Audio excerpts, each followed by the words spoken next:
Meron tayo dito mga peach na prutas. Sa YouTube channel ko kinuha itong comment na to. Kaya subscribe kayo doon para yung request nyo na food yung gawin ko or kainin ko. Ito yung peach natin. Open ko.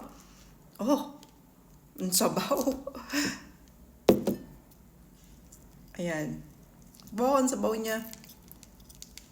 Kasi hinog na siya. Tapos meron, ayan, tingnan niyo. Meron siyang buto sa loob para makita nyo. Inopen ko siya para makita nyo yung loob. Ayan. Hatiin pa natin to. Ganyan. Tapos, lagyan natin siya ng Yakult.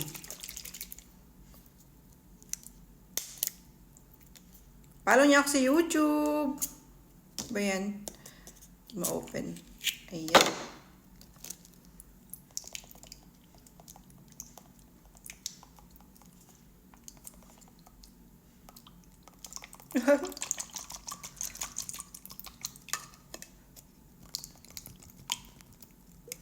Tapos, honey.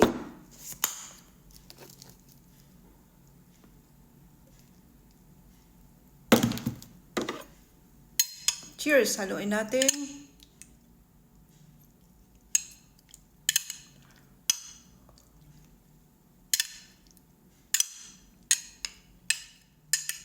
Let's try.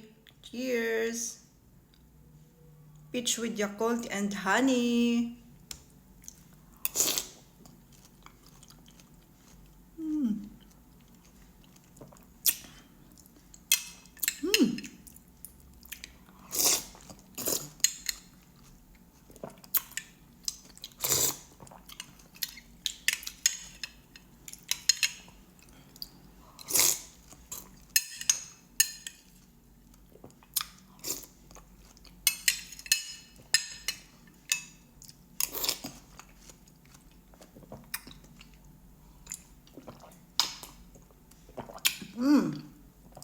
Sarap.